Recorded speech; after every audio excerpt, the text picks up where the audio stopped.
स्पष्ट रूप से नई शादी किए पति के बिल्कुल पास ही थी, परंतु यातनाएं सह रही औरत केवल निराश होकर उसकी ओर देख पा रही थी। इस दौरान एलियन दैत्य उसके शरीर पर किसी भयानक प्रयोग को अंजाम दे रहा था। उसी समय हाथ पांव बंधे हुए उसका पति भी गुस्से से कांप उठा, लेकिन वह केवल अपनी आंखों के सामने दैत्य को पत्नी के अंदरूनी अंग निकालते हुए देखता रहा। एक दर्दनाक चीख के साथ वह औरत हमेशा के लिए मौत के आगोश में समा गई। मगर अभी गम मनाने का मौका भी नहीं मिला था कि एलियन दैत्य बड़े बड़े कदमों से बॉन्ड के पास आ पहुंचा। उसने धातु का कंगन, मेटल ब्रेसलेट उतार कर एक तरफ रख दिया और फिर लेजर तलवार उठाकर सीधे बॉन्ड की किडनी पर वार करने की तैयारी कर ली। हड्डी तोड़ने वाला दर्द बॉन्ड के अंदर एक अजब जीवित रहने की चाह जगाता है। उसने पूरी ताकत से संघर्ष करते हुए दैत्य के चेहरे पर वार कर दिया। चेहरा कटते ही एलियन पीड़ा से चीख उठा। मौका पाते ही बॉन्ड लड़खड़ाता हुआ उठ बैठा और अनजाने में उस धातु वाले ब्रेसलेट को अपने हाथ पर पहन लिया। यह देख एलियन बौखला उठा, उसके दांत पीसने लगे। बॉन्ड बिना कुछ सोचे समझे लहूलुहान शरीर घसीटते हुए वहाँ से बाहर निकल भागा। जीवन मृत्यु के बीच वह किसी तरह प्रयोगशाला से भाग निकला, लेकिन बाहर निकलते ही आंखें चौंधिया देने वाली रोशनी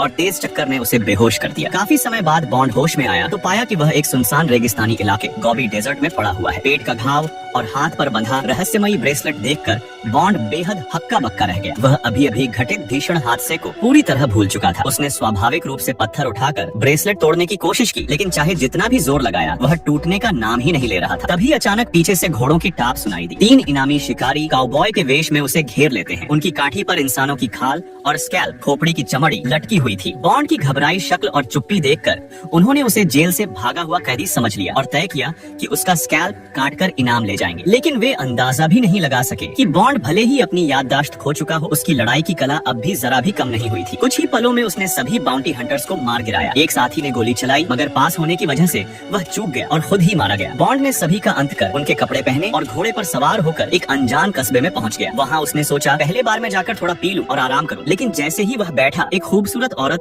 उससे बात करने आ गई। वह उसकी ओर गहरी दिलचस्पी से देख रही थी। जैसे ही दोनों बातचीत आगे बढ़ाने वाले थे, कस्बे की पुलिस बार में घुस आई और बिना पूछे बॉन्ड को पकड़ लिया। बॉन्ड ने बार बार समझाया कि वह अपराधी नहीं है, मगर पुलिस बिना सुने उसे घसीट कर ले गई। मजबूरी में उसने पुलिस चीफ पर हमला कर दिया, लेकिन उसी औरत ने जिसने पहले उससे बात की थी धोखा देकर उसे गिरा दिया। थाने ले जाकर बॉन्ड को पता चला कि उस पर कई गंभीर आरोप हैं। इतने बड़े अपराध कि कस्बे का पुलिस चीफ भी कुछ नहीं कर सकता। उसे सीधे फेडरल कोर्ट भेजा जाना था। रातों रात उसे एक बदमाश कैदी के साथ जेल गाड़ी प्रिजन कार्ट में बिठाकर रवाना कर दिया गया, मगर रास्ते में घोड़ों पर सवार एक टोली ने उनका रास्ता रोक लिया। इसका मुखिया वही बदमाश कैदी का पिता कर्नल जोन्स था। वह इस इलाके का बड़ा दबंग था। उसके गुंडे कस्बे की पुलिस से भी ज्यादा थे। फिर भी पुलिस चीफ ने हार नहीं मानी और उस बदमाश बेटे को छोड़ने से इनकार कर दिया। दोनों पक्ष भिड़ने ही वाले थे कि अचानक आसमान में एक तेज रोशनी दिखी। वह बेहद तेज गति से कस्बे की ओर बढ़ रही थी। बॉन्ड के ब्रेसलेट से अजीब रोशनी निकलने लगी, मानो कोई उसे सक्रिय कर रहा हो। लोग कुछ समझ पाते उससे पहले ही यूएफओ कस्बे के ऊपर आ गया। नीली किरणें नीचे गिरने लगी और पूरी गली आग में जल उठी। लोग चीखते भागते रहे, लेकिन यूएफओ रस्सियों से इंसानों को पकड़ पकड़ कर ऊपर खींचने लगा। औरतें, बच्चे, बूढ़े, कोई नहीं बच पाया। खतरे की घड़ी में बॉन्ड ने कहा कि उसके पास कोई उपाय है। उसने ब्रेसलेट उठाकर कोशिश की और अचानक ब्रेसलेट बदल गया। उसमें से एक अजीब ऊर्जा निकली जो दीवार तक को भेद सकती थी। बॉन्ड ने उसकी शक्ति का प्रयोग कर जेल गाड़ी तोड़ डाली और आजाद हो गया। अब वह सीधे यूएफओ की ओर मुड़ा और हमला कर दिया। एक वार से यूएफओ चूर चूर होकर जमीन पर गिर पड़ा। कस्बे वाले डरते डरते जहाज के पास पहुंचे। उसकी बनावट इतनी विचित्र थी कि कर्नल जोन्स जैसा अनुभवी इंसान भी हैरान था। तभी अचानक पास के घर से चीख सुनाई दी। सब हथियार लेकर दौड़े, लेकिन तब तक एलियन भाग चुका था। केवल बड़ा सा पंजा निशान और हरा सा खून रह गया। इस हमले में कस्बे के अधिकतर लोग एलियंस द्वारा पकड़ लिए गए। अपने परिवार को बचाने के लिए सभी लोग मिलकर पीछा करने निकले, लेकिन बॉन्ड अलग थलग पड़ा रहा। वह अपनी अधूरी यादों के सहारे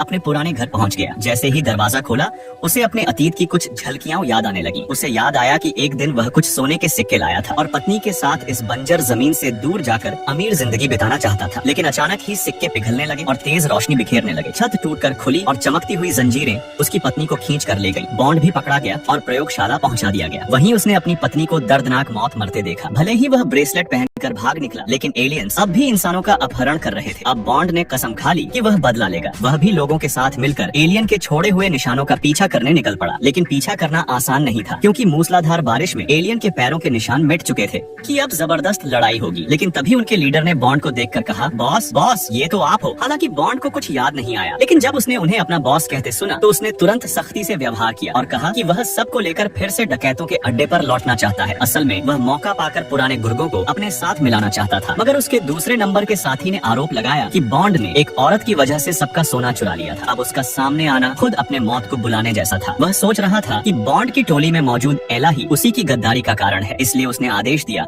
कि उसे तुरंत मार दिया जाए। बॉन्ड अपनी सच्चाई समझा नहीं पाया। मजबूरी में उसने ब्रेसलेट की शक्ति का इस्तेमाल किया और सबके सामने उस गद्दार साथी को मार गिराया। इससे बाकी डकैत डर गए और बॉन्ड फिर से उनका मुखिया बन गया। डकैतों को साथ लेकर बॉन्ड ने काफिला बढ़ाया, लेकिन जल्द ही फिर से इंसानों का शिकार करने वाला यूएफओ सामने आ गया। एलियन की उच्च तकनीक के सामने उनके हथियार बिल्कुल बेअसर साबित हुए। केवल बॉन्ड का ब्रेसलेट ही कभी कभी स्थिति बदल देता। बाकी लोग तो सिर्फ छुपने और भागने की कोशिश करते रहे। फिर भी कई लोग उन लोहे की जंजीरों से पकड़ लिए गए, यहाँ तक कि बॉन्ड की साथी एला भी पकड़ ली गई। बॉन्ड ने बिना हिचकिचाए घोड़ा दौड़ाकर यूएफओ का पीछा किया। किसी तरह वह चट्टान से कूदकर उड़ते जहाज पर चढ़ने में कामयाब रहा। जब यूएफओ नदी के ऊपर से गुजरा, बॉन्ड ने ब्रेसलेट का इस्तेमाल कर एला के साथ पानी में छलांग लगा दी। पानी ने दोनों की जान बचा ली, लेकिन सांस लेने का वक्त भी नहीं मिला था कि एलियन पायलट पानी से निकलकर उन पर हमला कर बैठा। एला को उसने हवा में पटक दिया। बॉन्ड ने गोली मारकर उस दैत्य को तो मार गिराया, मगर गंभीर चोट की वजह से एला अब बच नहीं सकी। जब बॉन्ड उसे गोद में उठाकर बाकी साथियों के पास लौटा तो सभी पर गहरा दुख छा गया। एला की मौत बॉन्ड के लिए असहनीय थी। इसी दौरान एक आदिवासी कबीला वहाँ आ पहुँचा और सबको घेर लिया। असल में एलियंस ने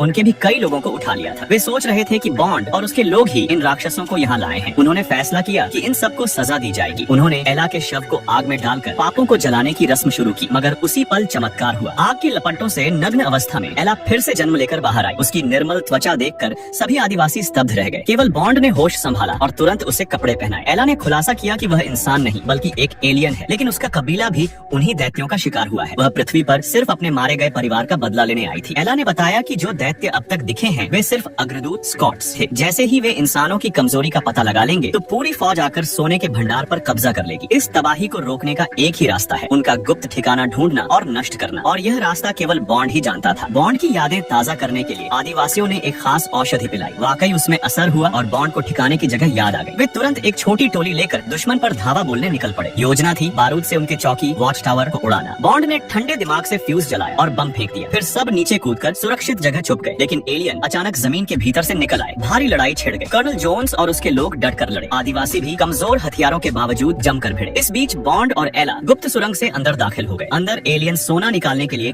काली तकनीक का इस्तेमाल कर रहे थे। उन्होंने आगे बढ़कर उन सभी इंसानों को ढूंढ निकाला जो पहले अपहरण कर लाए गए थे। वे लोग किसी चमकती चीज को घूर रहे थे और मानो उनकी आत्मा छीन ली गई हो। बॉन्ड ने भी जब उस रोशनी की ओर देखा तो तुरंत बेहोश हो गया, लेकिन एला ने तुरंत गोली मारकर उस वस्तु को तोड़ डाला। कैदी इंसान धीरे धीरे होश में आने लगे, लेकिन तभी बेस के अंदर एलियन की भयानक चीख गूंज उठी। असंख्य राक्षस झुंड बनाकर दौड़ पड़े। बॉन्ड ने ब्रेसलेट की शक्ति से रास्ता रोका और सब इंसानों को बाहर निकाल दिया, मगर एला रुक गई। वह बेस को पूरी तरह नष्ट करना चाहती थी। असल में उसका इरादा ब्रेसलेट लेकर खुद को बलिदान कर देना था। बॉन्ड को तब समझ आया जब एला ने लोहे के दरवाजे बंद कर दिए। वह अंदर अकेली रह गई। बॉन्ड बुरी तरह से चीखता रहा, लेकिन अब देर हो चुकी थी। उधर बेस के मुख्य वैज्ञानिक, जिसका चेहरा बॉन्ड ने पहले जला दिया था, फिर से उसके सामने आ गया। उसकी आंखों में सिर्फ बदले की आग थी। उसने बॉन्ड को पकड़कर ऑन ऑपरेशन टेबल पर बांध दिया और लेजर चाकू उठाया, लेकिन तभी कर्नल जोन्स आ पहुंचा और गोलीबारी की। बॉन्ड ने मौका पाकर अपने हथियार से उस वैज्ञानिक को मार गिराया। सोने की भट्टी फट पड़ी और पिघला हुआ सोना उस राक्षस को निगल गया। पूरा बेस हिलने लगा। बॉन्ड और जोन्स जैसे तैसे भाग निकले, लेकिन तभी उन्होंने देखा कि यह पूरा बेस